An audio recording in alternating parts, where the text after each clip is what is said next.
Well, Marius and Joel, federal prosecutors tell me they believe the streets of Raleigh are safer tonight after they got convictions of two gang leaders who they say terrorized downtown Raleigh for parts of 2 decades. Prosecutors identified 37-year-old Demetrius Respect Divine, pictured on the right side of your screen, as the godfather of the black Mob Gangsters, and believe that 31-year-old Brandon B. Easy Mangum was one of the top generals in the Blood set. Mastermind a plot to kidnap a Wake County prosecutor has been sentenced to life in prison, a sentence he will likely serve in our country's most secure prison. North Carolina, the city of Oaks, has long been known for its universities, culture, and deep roots in American history. Home to North Carolina State University, the Research Triangle, and a legacy of civil rights activism and innovation, Raleigh has produced figures like NBA legend John Wall, actor Michael C. Hall, and journalist David Crabtree. Yet beneath its modern skyline and southern charm lies another story, one of gangs, drugs, and violence that have quietly gripped parts of the city for years. Behind the scenes of downtown's revitalization, law enforcement has fought to dismantle entrenched street crews and organized criminal networks operating in and around Wake County. From the Crips' gun pipeline stretching from North Carolina to New York, to blood-affiliated drug rings flooding the region with fentanyl, and even homegrown terror cells plotting violence abroad, Raleigh's underworld tells a story of ambition, chaos, and control that mirrors its own rapid growth. Prosecutors tell me they believe the streets of Raleigh are safer tonight after they got convictions of two gang leaders who they say terrorized downtown Raleigh for parts of 2 decades. Prosecutors identified 37-year-old Demetrius Respect Divine, pictured on the right side of your screen, as the godfather of the black Mob Gangsters, and believe that 31-year-old Brandon B. Easy Mangum was one of the top generals in the Blood set that they called well organized and focused on selling drugs, running guns, and prostitution, and that they wouldn't hesitate to kill rival gang members in their territory. Even with this conviction, they believe the gang still poses a risk to society. I think you saw that they are. They came into the courtroom, they tried to intimidate witnesses, they tried to intimidate the court, so I think they're very much still a threat to Raleigh, and we're going to keep working at it. 10 alleged members of the black Mob Gangstas Donald G. family, a Raleigh area Bloods gang, have been indicted on federal charges related to racketeering, murder, drug trafficking, and witness tampering. District Court for the Eastern District of North Carolina outlines the gang's violent activities, including murders committed under orders from senior leadership. Authorities describe BMGDGF as a structured criminal enterprise operating in Raleigh since the early 2000s, using violence, extortion, and drug sales to maintain control. Among those charged are gang leaders Demetrius Regis Divine, aka Respect, and Dontius Demond Divine, aka Scooch, and Bucci. The indictment details 2 deletions, one in 2008 and another in 2009, carried out by gang members to enforce control and eliminate rivals. Authorities say the gang regularly held meetings, collected dues, and used violence against members who failed to comply. Funds were used for drugs, weapons, and financial support for jailed members. The gang also required non-members selling drugs in their territory to pay dues or face violent consequences. Following a 2-week trial in 2019, Divine was convicted on multiple charges, including racketeering, murder, and conspiracy to distribute drugs. He was sentenced to 4 consecutive life terms plus 20 years, with a recommendation for placement in the Supermax federal prison in Colorado. Prosecutors described him as the undisputed leader of a ruthless gang that terrorized Raleigh for nearly 2 decades. CBS North Carolina Steve Sprasia is live outside the federal building in Raleigh to explain the judge's decision. Steve?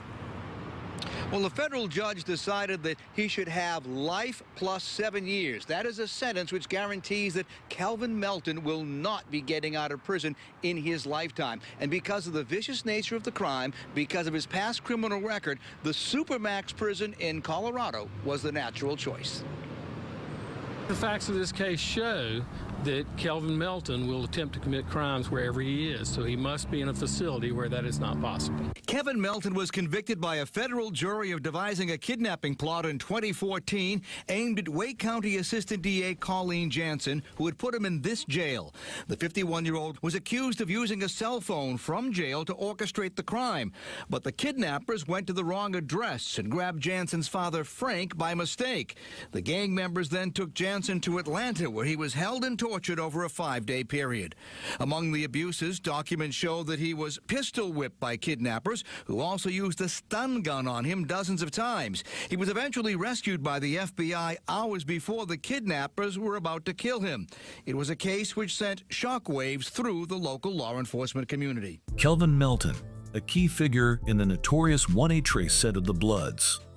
Melton, who has been in prison for over a decade, is not just any inmate. He's known as the godfather of 1A Trey, a gang that started as part of the United Blood Nation, UBN, in New York City's Rikers Island, but later disaffiliated while still maintaining ties to the larger Bloods organization.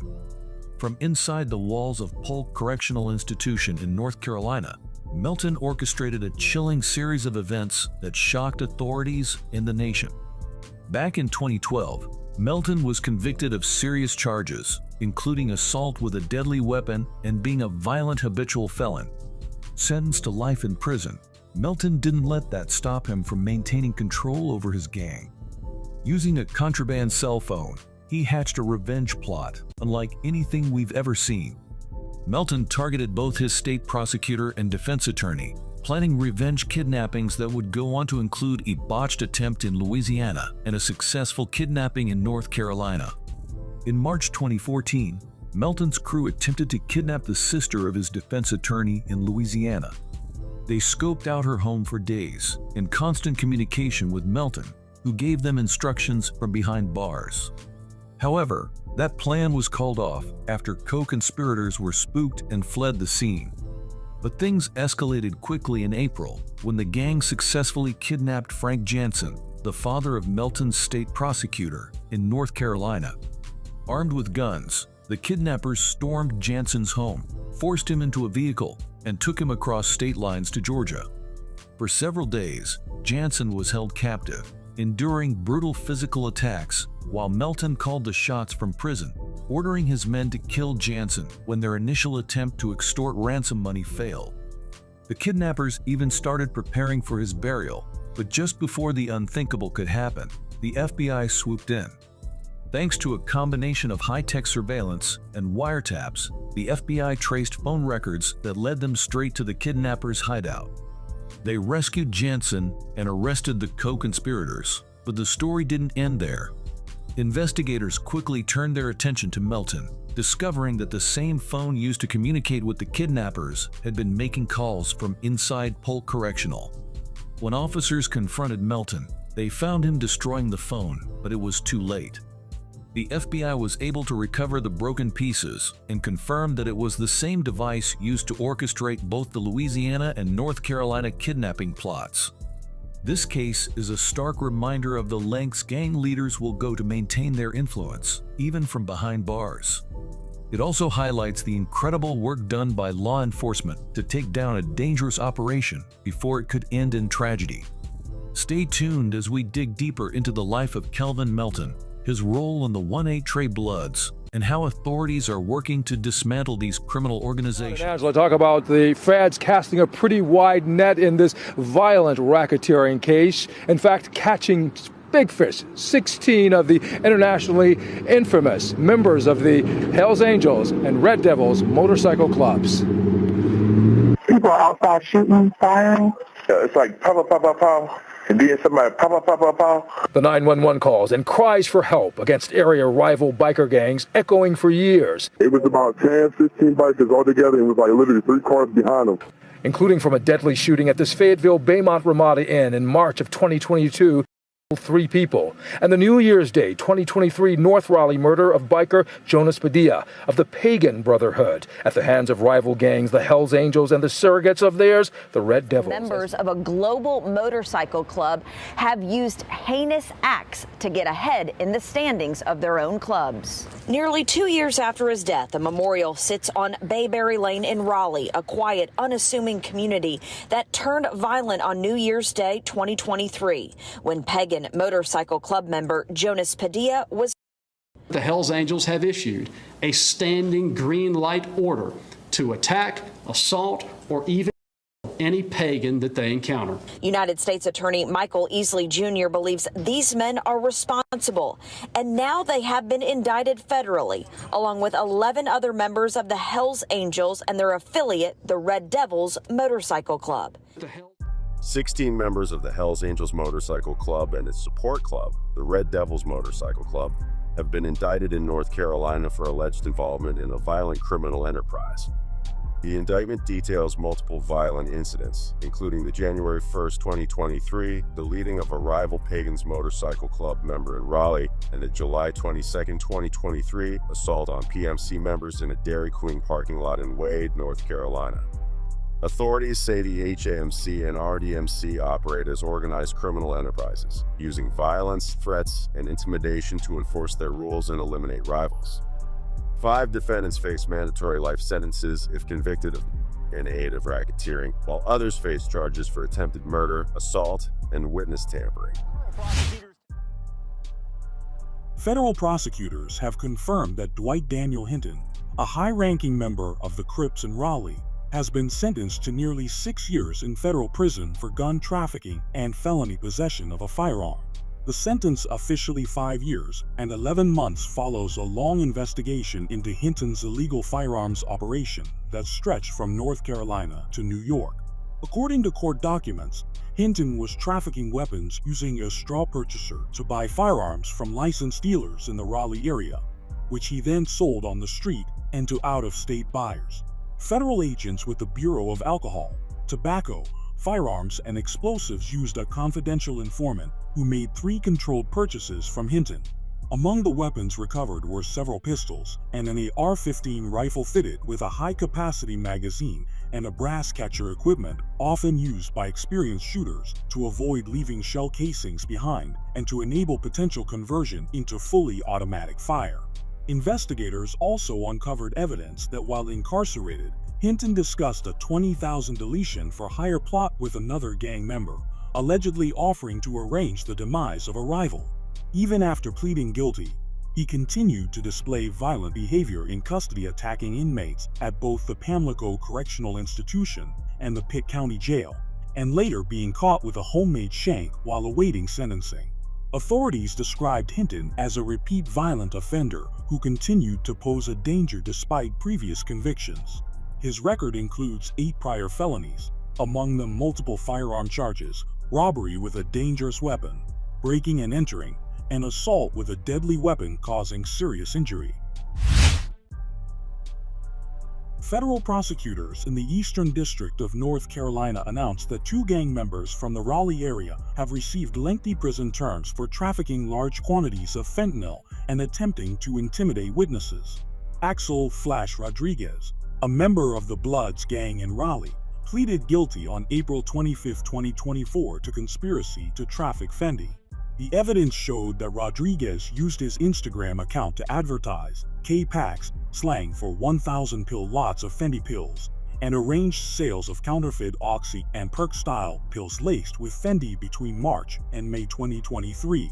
One undercover purchase produced blue pills marked M30 that tested positive for Fendi. In April 2023, Rodriguez was seen buying approximately 8,000 pills in one transaction, and a confidential informant observed multiple firearms in his vehicle and stash locations. While in custody awaiting sentencing, Rodriguez directed a photograph to be posted of a person he believed might testify, together with images of sealed court documents and a rap, which triggered an obstruction of justice enhancement. On October 2, 2024, Rodriguez was sentenced to 144 months, 12 years in federal prison. Officials noted that these cases were part of a broader organized crime and drug enforcement task force investigation that targeted major drug trafficking organizations operating via social media and online networks.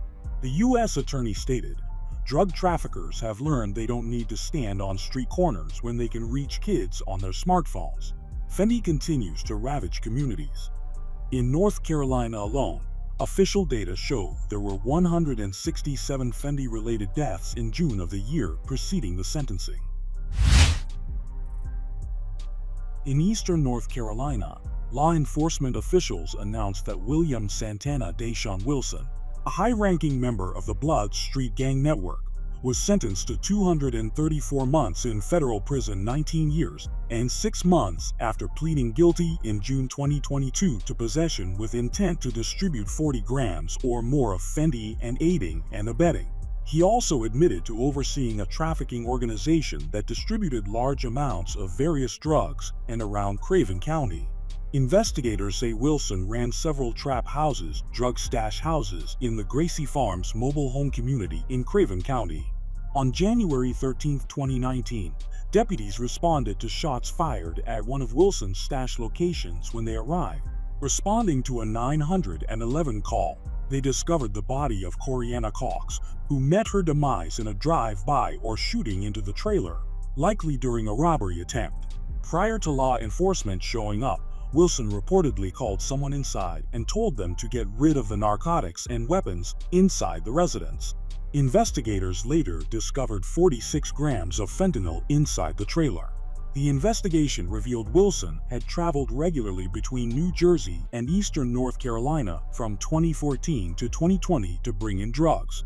For example, in May 2019, while he was already jailed on a probation violation, Wilson used a recorded jail phone call to arrange for someone to pick up H in New Jersey for distribution in the region.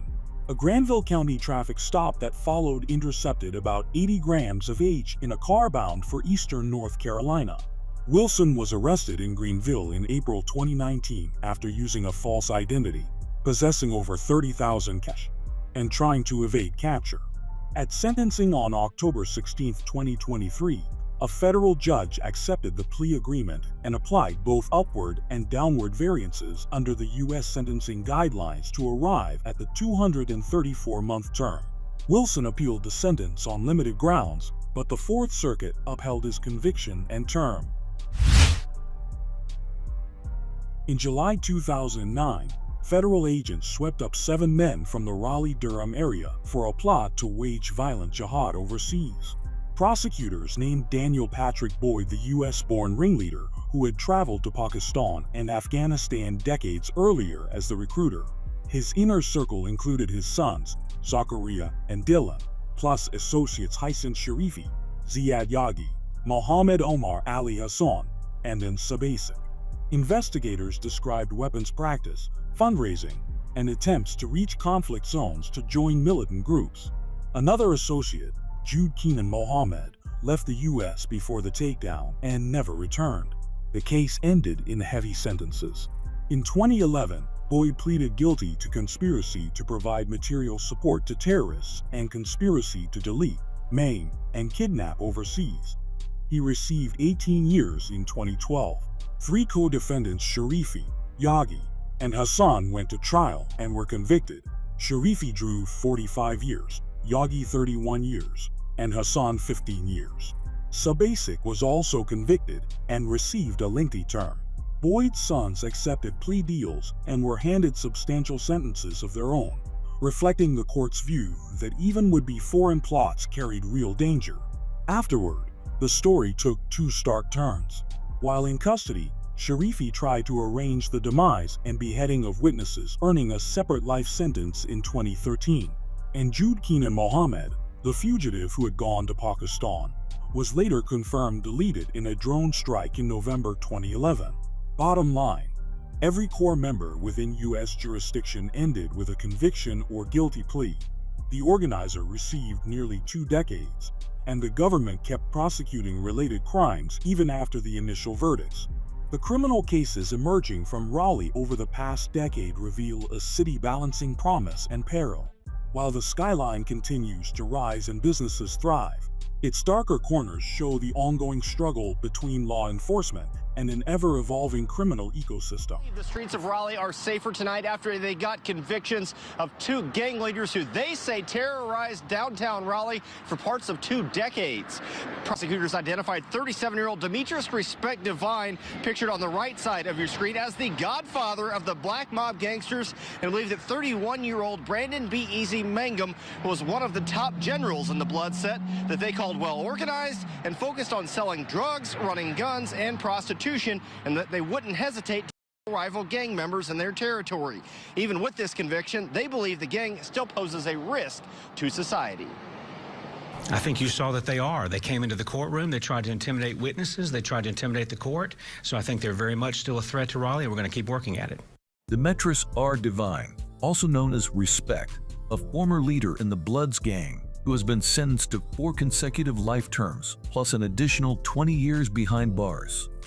This shocking case has captivated attention after Devine, 37, from Garner, NC, was convicted on multiple federal charges, including conspiracy to participate in racketeering, RICO, deletion in aid of racketeering, deletion with a firearm, drug trafficking, and conspiracy to commit witness tampering. Judge James C. Deaver III handed down this massive sentence and recommended that Devine serve his time at the Supermax Federal Prison in Colorado, the nation's most secure prison. Devine, who led the Gangsta Killer Bloods, GKB, before forming the Black Mob Gangstas, BMG, and the Donald G. family, DGF, ran a violent criminal operation in Raleigh, NC. According to court documents and trial testimony, Devine and his co-defendant, Brandon Jowan Mangum, aka B-Easy, were involved in a range of violent crimes, including deletion, attempted deletion, and assaults. The BMG/DGF gang maintained control over their territory in the Haywood Street area of Raleigh through fear and violence, terrorizing both gang members and innocent civilians alike. This 2-week trial, which concluded in October 2019, laid bare the brutal tactics Devine used to solidify his position as the godfather of the gang. From ordering deletions to organizing large-scale drug trafficking, Devine's reign of terror lasted for 2 decades. Prosecutors presented chilling evidence of his role as the leader of a violent criminal organization that dominated the streets and went to extreme lengths to maintain power. U.S. Attorney Robert Higdon didn't mince words when describing the impact of Devine's criminal activities, noting that these gangs had operated virtually unchecked for years, terrorizing communities just miles from the federal courthouse. Devine's life sentences now serve as a clear message to those involved in gang-related violence that the consequences of such actions are severe and justice will be served. The fall of figures like Dwight Hinton, a Crip gun trafficker with a violent streak, Axel Flash Rodriguez, a Blood using Instagram to sell fentanyl, and William Santana Wilson, a Bloods lieutenant running multiple trap houses across eastern North Carolina, underscore how gangs have adapted to a new digital and economic era of crime. Meanwhile, older scars like the 2009 Jihadist cell, led by Daniel Boyd, remind residents that extremism, too, once took root here. Together, these stories form a portrait of a city still reckoning with dual identities. The research capital of the South and a hotspot for some of North Carolina's most complex criminal networks, Raleigh's battle against organized crime isn't over, but its unflinching exposure of corruption, trafficking, and violence may yet define how the city rebuilds trust, safety, and justice in its next